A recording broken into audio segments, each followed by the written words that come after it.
Check 1 2, mic check 1 2 3 4 5. Okay, looks like the microphone is recording. Outstanding. Just make sure we put a note on this. I'm gonna type it. Turn off the tablet. It's just turned off. And now we'll type in the actual name, space, vlog, and this is October 23rd, 2025 at 9:26 a.m. in the morning. As we get ready to go into the changing of the weather, the wonderful seasons are happening. It's a great day. I'm so, thank God, serious, because when you're serious, you get stuff accomplished and focused. And it's one of the amazing things I could say over this last 6 months, how I've been going through and having to deal with, consequences of being in the hospital for 8 months, being alone for 8 months, having to come to a rehab home and having to learn how to get back on my feet. And as I'm going to November, December, January, I've gotten medical insurance finally. A law was passed in 2023, the year I got laid off from my job, for anybody who lose their insurance, to give people like me who had a job, who had a career, who was working but didn't do a really good job of saving his money, health care. And I'm just right now just discussing an update. And that's the title of this. So now I would say an upcoming knee procedure. I'm speaking into existence, but I must qualify and pass all the tests so that I'm able to have that procedure. So the great thing about this is that as I'm outside, as I know the day is coming where I'm gonna have to go to Salvation Army, give me a jacket, gloves, thermals. I will have to order that. Shout out to Salvation Army. I'm not gonna pay a lot of money for it. I can't afford it right now. I have no job. But I have gotten with organizations. I've gotten approved through them. They're only gonna do so much, like help me with my resume and stuff like that. But my biggest thing is, now that I know I have insurance to get the knee procedure, the only thing that stops me from getting the knee procedure is obesity. Yeah, obesity. And obesity, of course, comes from the lack of eating. Not the lack, but it comes from the lack of exercise. So I would say the lack of that. That's probably number one. And that's why I'm out here right now working on my legs. Sometimes I injure my right foot because my right knee is messed up. So sometimes because I can't straighten my full right knee, right leg, the weight puts on the ankles, which hurts the ankles, which hurts the plantar, which it's just an ongoing cascade. So the ultimate goal, of course, is the knee surgery, and then getting to therapy every day. That's the one thing that knee surgeons do. They make you go to therapy like every day for 3 weeks, and then after you've proven that you can walk, because you've already have been walking, then I can come back here and do therapy once a week. The difference between now and then was when I got hurt my knee last time and I could walk, I ended up having some blood. I don't know what it was. Well, I already had diagnosed with blood clots, but I wasn't taking care of my blood thickness. I don't know what caused it, but the healing of the knee did not come back as fast as it should have. I ended up getting sicker and went back to the hospital, had to have a blood transfusion, and then from there, and that's January of this past year, now 10 months ago. And so the question is, will they let me even have a surgery since it's only been 10 months since I was in the hospital having to have a blood transfusion? I don't know. Odds are only if I can lose 25 more pounds by eating less, and I'm about 180. I get 150 at my height, and that is doable. You just have to make sure Don't copy the food choices that everyone else gets because they're dying. I mean, we have a lot of people eating tons of extra calories that they're not going to burn off. And then they have high blood sugar, which is the consequence of eating those tons and tons of calories. And then they wonder why I got to take shots all day. Well, you're taking shots because you're eating all that crap. Hello. If I'm eating less calories, I can't have high blood sugar because I have less sugar in my blood from the foods that I eat. Now, low blood sugar you can have, and that's because you don't eat enough. But if you eat too much, you have high blood sugar. So what I found myself doing every morning is like we get protein, of course. We get like an egg, and we get I've asked for a bowl of cereal, so I actually get my own cereal. Before it was just oatmeal with some sugars. But again, oatmeal is going to turn to sugar. Oatmeal is great without sugar, but because of the American diet, we've been told we got to have sugar. That's the reason why we have such high blood sugars, diabetes. That's why so many of my ancestors, my family members are dead because of that crap. They're fat and obese and fat because of that crap. So it's really important not to be fat because of that crap. At the same exact time, I realized that I come from a family of it. And my family had that battle on both sides of my family. Many of my aunties, the aunts are dead, uncles are dead. And it's amazing how some of them are still alive. And the only reason they're still alive is because they got support. Well, a lot of us don't have support. Like, I don't have my wife. I'm not married. I don't have a wife. And the girlfriend that I did have proved out to be the wrong one for me. So I realized that when it boils down to it, it comes back to your responsibility to take care of you and to make sure that you are doing what you got to do to make sure that you live the abundant life and not sit back and just let yourself die. That's what everyone else will do. Now, again, I understand at the end of the day, everyone's going to be dead and you're going to be left. Like all my ancestors that have gone. My grandfather lived to 103.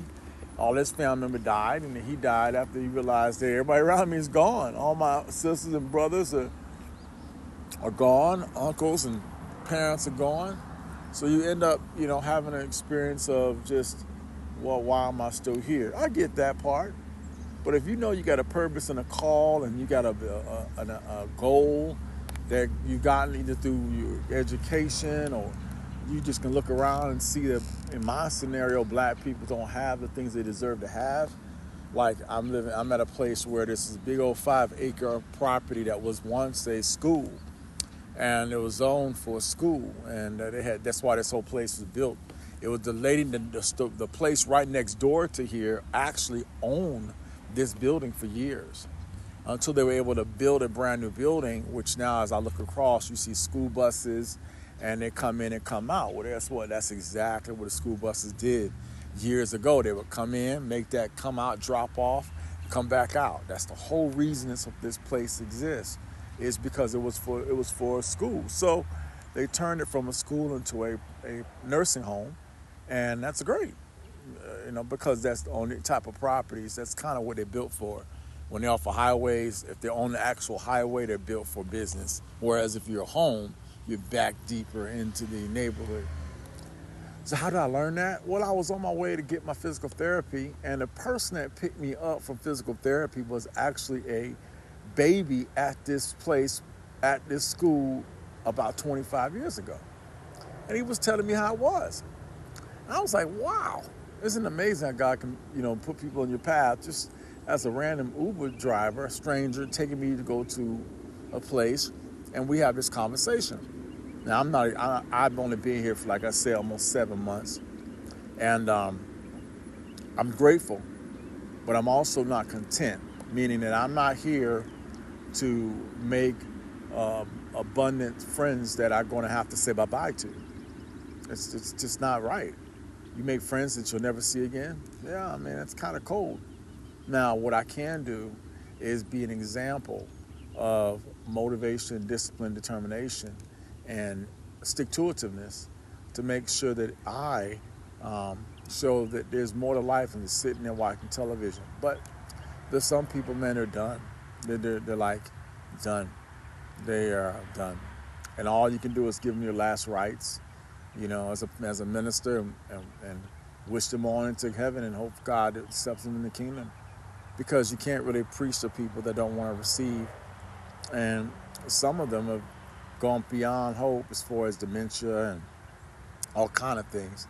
Some have a chance, but it's like only lesson I've learned, and this is the power of lesson of quietness, a lesson of stillness, lesson of be what the Bible says, slow to speak, slow to get angry, slow to wrath or kill. Being that slow to speak, but I think a billion times a minute. Not that much. A lot. I'm just using a figure of speech, because you got to be wise. And how does wisdom come? Wisdom comes from judgment. Wisdom comes from judging the things that God says that we're supposed to judge against what the world says that we're not supposed to judge. So when someone says things to me like, well, it doesn't really matter, about quote unquote faith, and doesn't matter about this and that, it does matter. It does matter. The great part about it is that once you learn that secret, that power, that lesson, it is supernatural. So when I get that surgery on my right knee, and they put that new titanium joint in, and I have the ability to stretch out the knee, the next thing is to work on the muscles that have not stretched out in roughly about 3-4 years, because I hurt my knee around 2021 when I was in COVID, and I had money for the surgery, but I just didn't want to use it because the job I was in when I hurt it, I was brand new, and I didn't want to use that and then get fired, which I ended up getting fired anyway.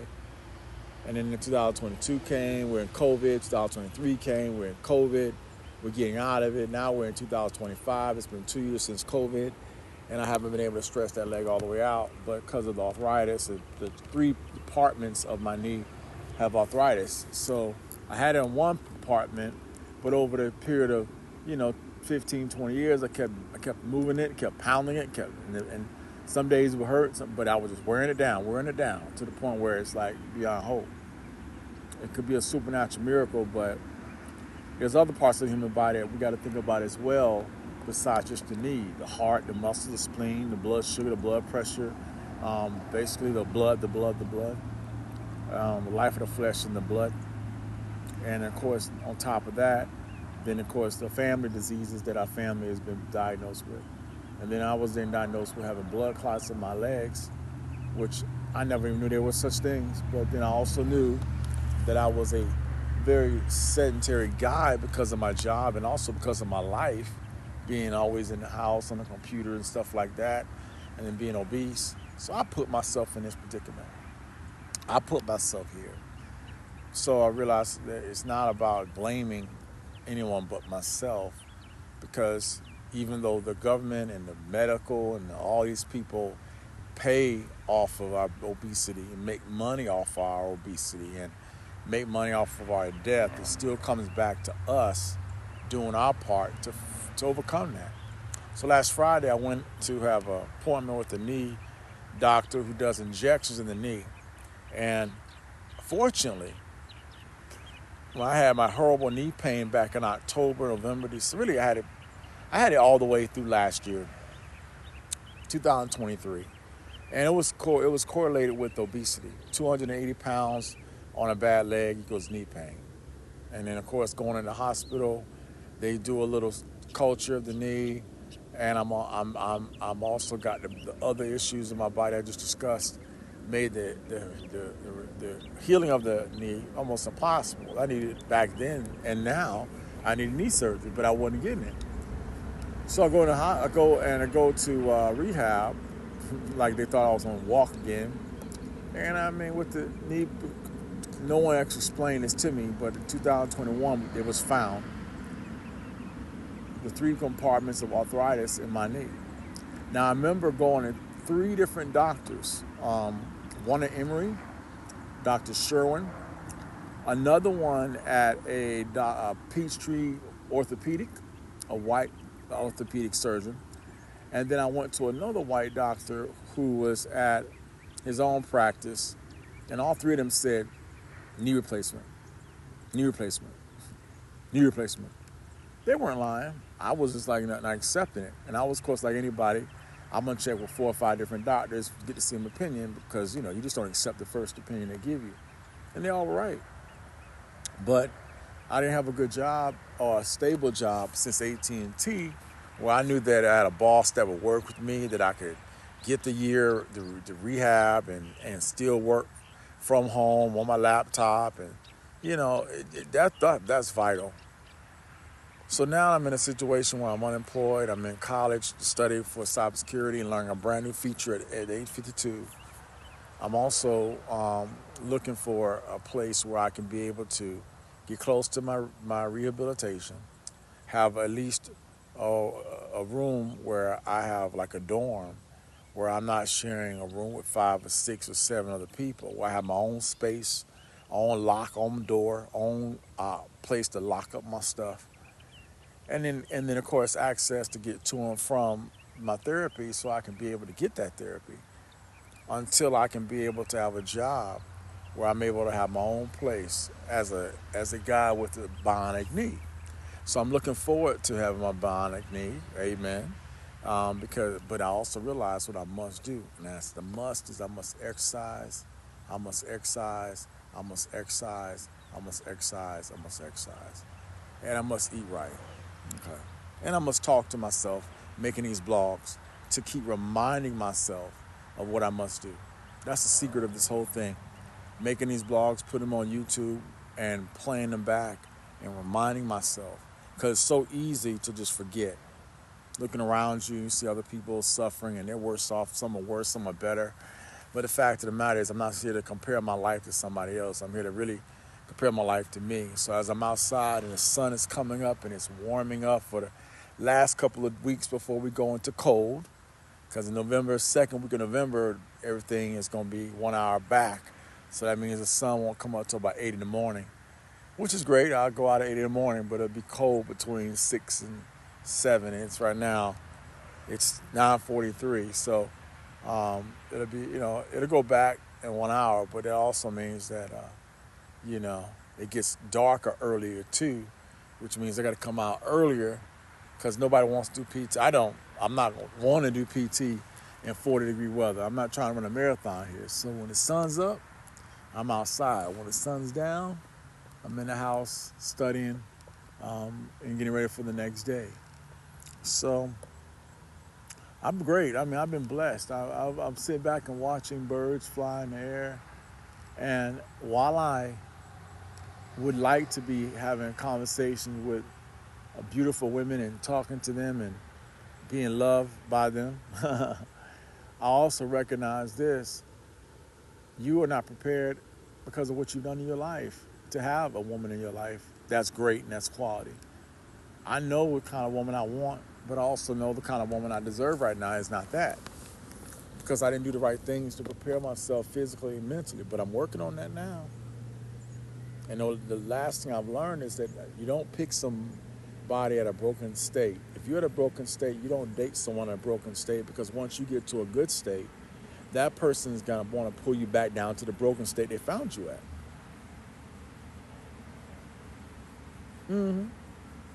Can't do it. So like my ex-girlfriend that I dated for off and on, the one thing that we had in common was we're educated, but that's not enough. I don't want to marry somebody that's got 5 degrees but don't know the Lord Jesus Christ. Especially in these moments where you're in the hospital by yourself and no one's giving you any hope. If you don't have hope in Yeshua before that time comes, you may not make it out of the hospital.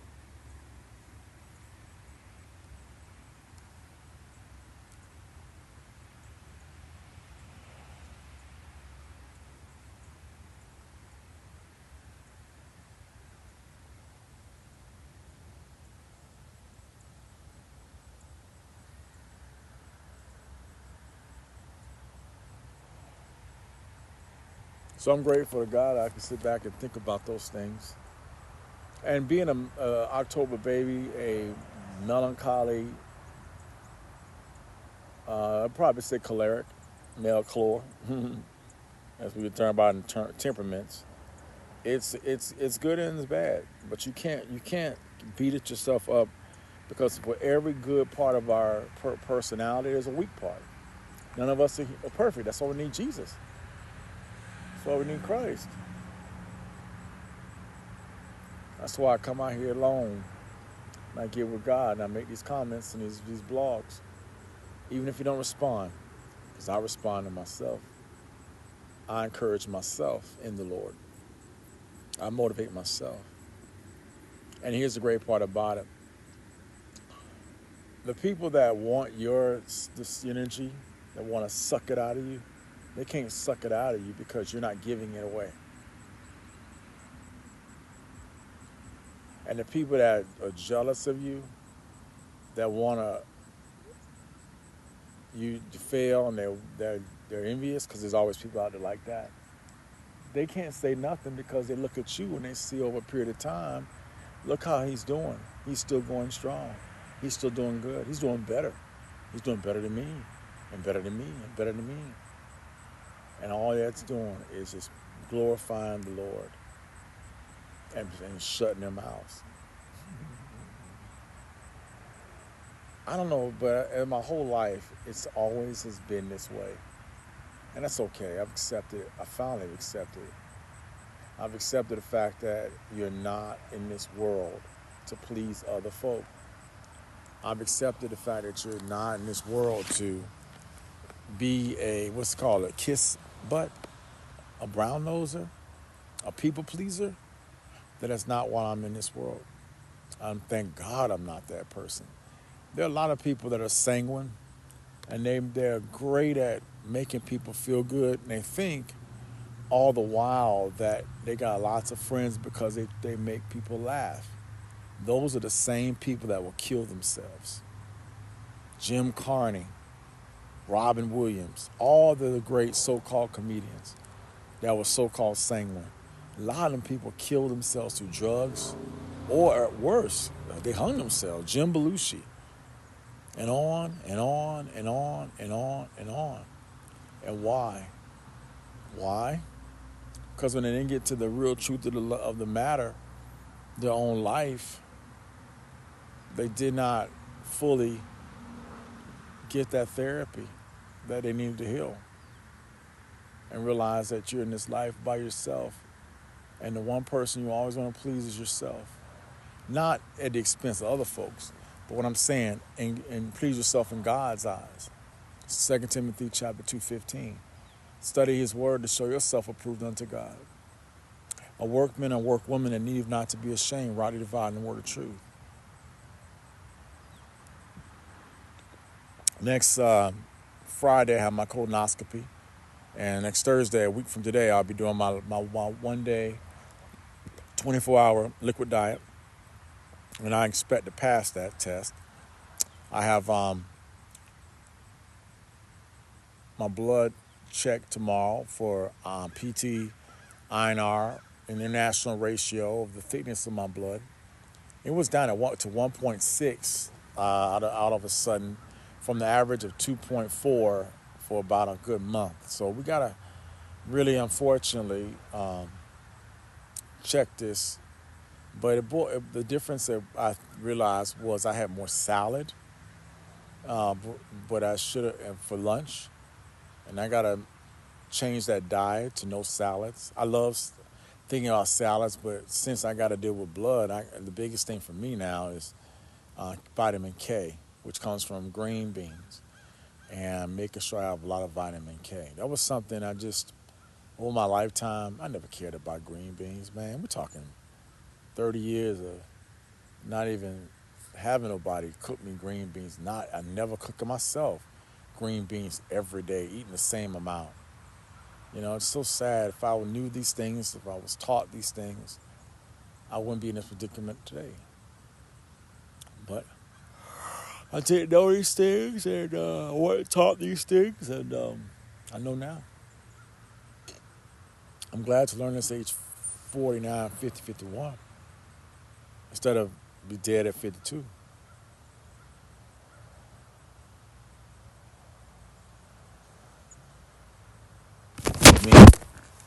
sorry. Oh, Lord. I'm sitting outside, and all of a sudden, I guess, got these little bees wanting to fly around me in the middle of the day. And I didn't put my bug off on, but I know everybody has a body odor. And unfortunately, my own personal body odor that comes from the hair gel and stuff I've washed myself with this morning, VO5 and my Selsun Blue, is attracting these little, I won't say bees, but it looked like bees, like, but I know the weather's got it so cold that all the mosquitoes have died. They're in the ground right now. Now, when it warms up in about maybe 3 hours, they'll come out, but then they'll die at night when the sun goes back down. We're in that time of year where you should see less insects. But my hope now is to get my car and to be able to go in places. Once I get my vehicle, I have a doctor's appointment at 12 o'clock. And once I get my vehicle, I can bring it here and I can be able to go to the library and come back. And I got my car. And the good news is I put in my wheelchair in the back seat of my vehicle. It's doable as long as I don't overstrain my right foot because of the fact that I do need a knee replacement. I have to walk a little softer, but my upper body is a lot stronger than it was 5 months ago. So I can put this wheelchair into the back seat of my car. And my car is a little small, compact, so I've got to go and get all the stuff out of it so I can have my back seat. But I got my insurance paid for. I've got my car, tag, motor vehicle, all that's paid for and verified. And all I got to do is get a doctor's appointment, a letter she's going to fill out for me and email it to me and email it and fax it to the lady. And then I'll get a letter from her, and I'll be able to park here because nobody else here is actually on that level I'm on, man. They really are pretty messed up people. So to be able to have that opportunity to show them I'm moving up, that's only a blessing of God. It just shows you that you come into a personal care home is not an end-of-life death sentence. It's up to the individual to do what they want to do to get on their own. And the government allows people that have disabilities to drive. Not all, but most. Amen. So, again, the ultimate goal now is to get a job. But how do I get a job and keep my insurance and then get the medical coverage? It's a catch-22. If I get a job, I lose the medical coverage, and then I'm under the job that I get, which is pretty low because, number one, I was pretty much out of work for 2 years, or 1 year not finding a job, and then now 2 years because I had a year in the hospital, so it's 2 years out of work. And the world that I was in, Cisco VoIP Internet Protocol network routing, I really wasn't an expert in it, and I got into it because a lady got me a job in it, and I kind of learned on the fly. So all the skills that I should have gotten from a college degree that my white kids, friends and colleagues and enemies get, I never got. It's been the story of my life. Have the ability to get something, but just like many of my black brothers and sisters across the history of time, we still battle racism, prejudice, and discrimination in getting the opportunities to be able to perform. But we don't sit back and cry about it. Thank God I'm a part of organizations that have taught me about social justice and discipline and motivation. We don't cry and witch about it, but we fight. The good fight of faith and trying to help our people, help ourselves. But there's only so much that my own groups, my own organizations can do for me.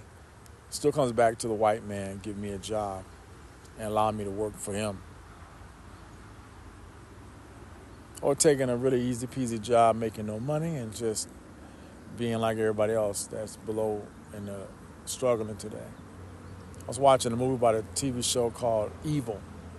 And the show Evil had a woman that she was in the city of, I believe, it wasn't Chicago, it wasn't L.A. No, it was New York. It was New York. Yeah, it was New York. Now I realize I thought it was Chicago, but it was New York.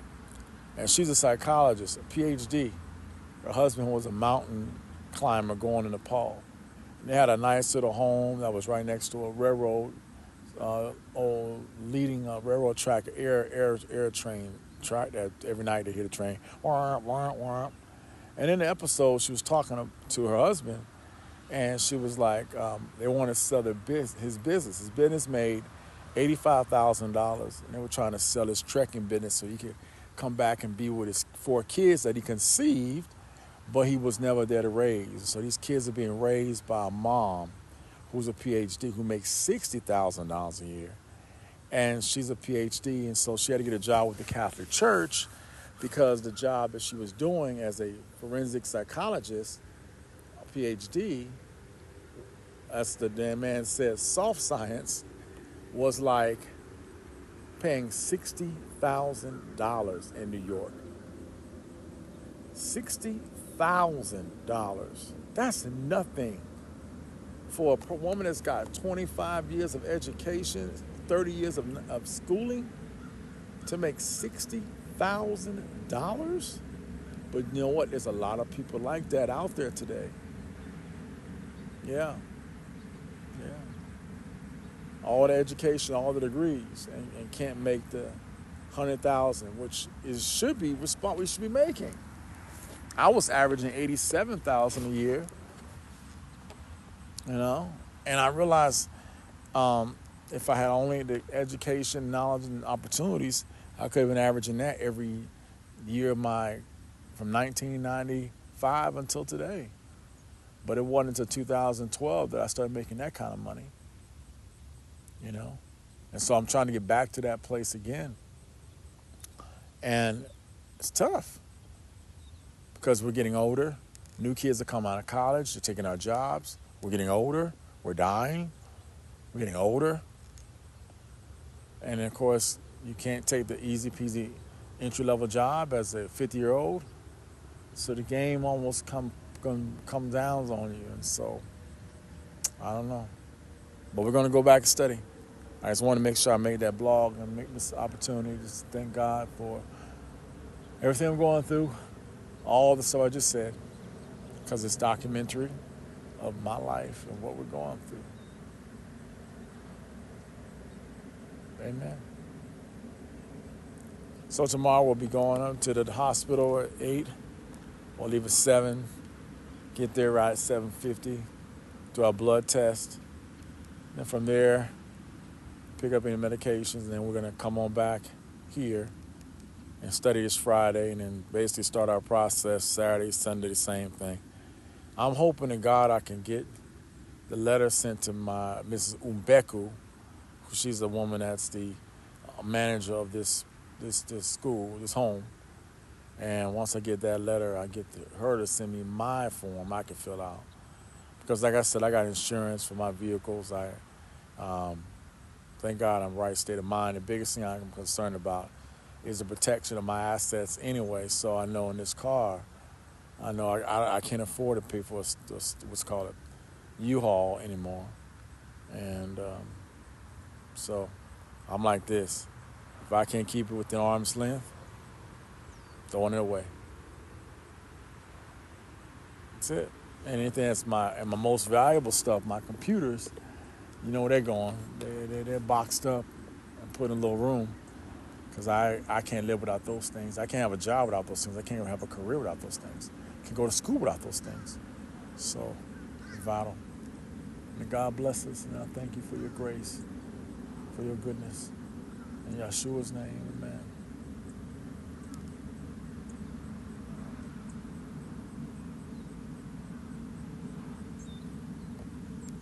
Atikala topashi kelena manduro vachilena.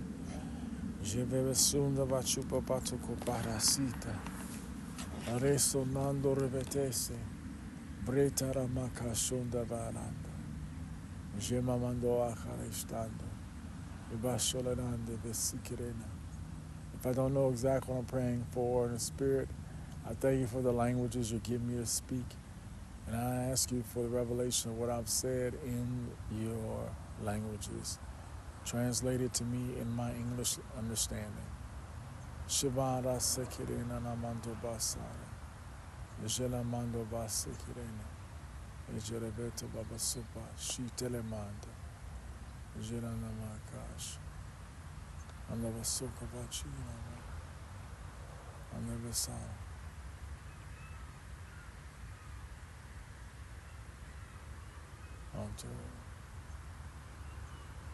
Mantola bashitele.